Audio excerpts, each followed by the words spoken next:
मित्रों, द्रौपदी भारत की वह प्रथम महिला है जिसके 5 पति थे या वह 5 पुरुषों के साथ रमण करती थी।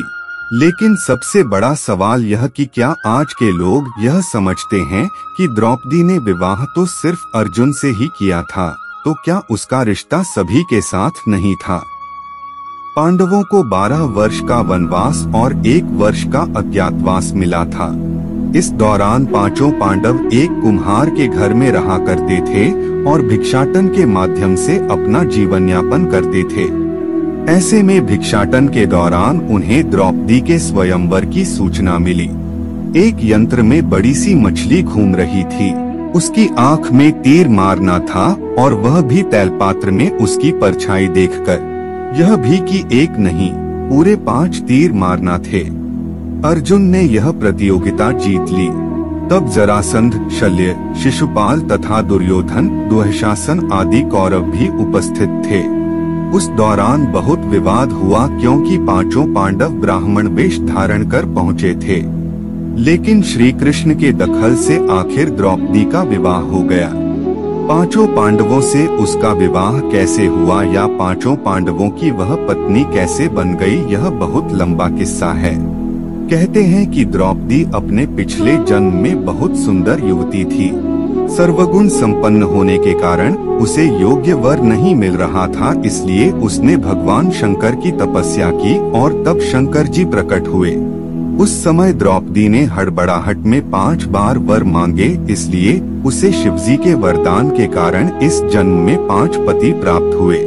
जब भगवान शिव ने द्रौपदी को 5 पति प्राप्त होने का वरदान दिया था, तब वह भी ये जानते थे कि उसे अपने 5 पतियों के साथ पत्नी धर्म निभाने में समस्या होगी। इसीलिए उन्होंने द्रौपदी को ये वरदान भी दिया कि वह प्रतिदिन कन्या भाव यानी कौमार्य को प्राप्त कर लेगी।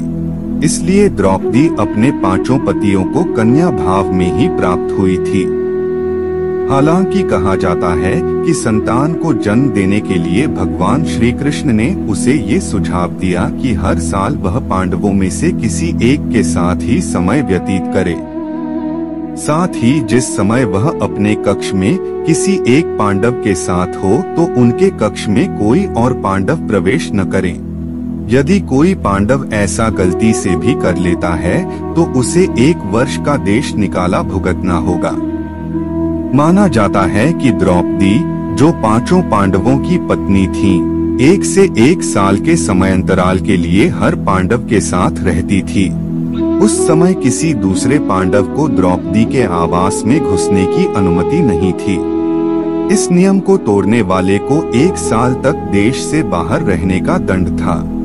एक बार यह दंड अर्जुन को भुगतना भी पड़ा था।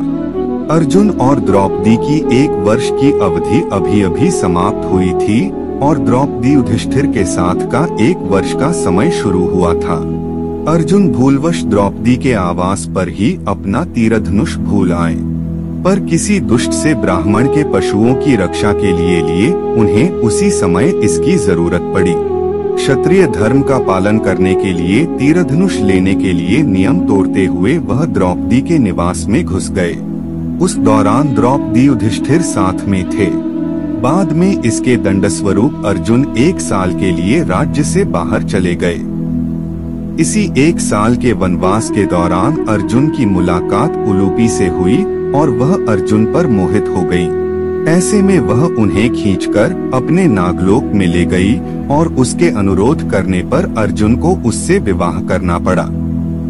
कहते हैं कि दोनों 1 वर्ष तक साथ रहे।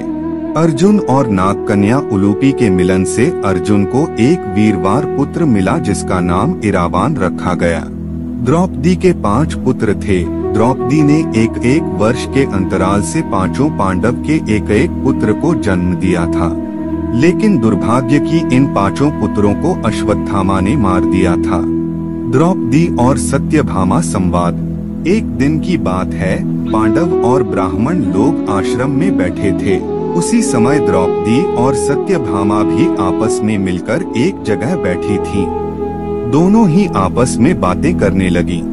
सत्यभामा ने द्रौपदी से पूछा, बहन, तुम्हारे पति पांडवजन तुमसे हमेशा प्रसन्न रहते हैं, मैं देखती हूँ कि वे लोग सदा तुम्हारे वश में रहते हैं। तुम मुझे भी ऐसा कुछ बताओ कि मेरे श्याम सुंदर भी मेरे वश में रहें। तब द्रौपदी बोली, सत्यभामा, ये तुम मुझसे कैसी दुराचारिणी स्त्रियों के बारे में पूछ रही हो? जब पति को यह मालूम हो तो वह अपनी पत्नी के वश में नहीं हो सकता। तब सत्यभामा ने कहा, तो आप बताएं कि आप पांडवों के साथ कैसा आचरण करती हैं? उचित प्रश्न जानकर तब द्रौपदी बोली, सुनो, मैं अहंकार और काम क्रोध को छोड़कर बड़ी ही सावधानी से सब पांडवों की स्त्रियों सहित सेवा करती हूँ। मैं ईर्ष्या से दूर रहती हूँ, मन को काबू में रखकर कटु भाषण से दूर रहती हूँ, किसी के भी समक्ष असभ्यता से खड़ी नहीं होती हूँ, बुरी बातें नहीं करती हूँ और बुरी जगह पर नहीं बैठती।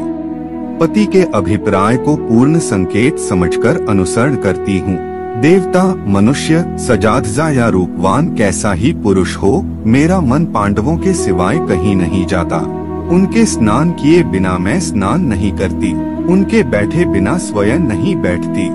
जब जब मेरे पति घर में आते हैं, मैं घर साफ रखती हूँ, समय पर भोजन कराती हूँ, सदा सावधान रहती हूँ, घर में गुप्त रूप से अनाज हमेशा रखती हूँ।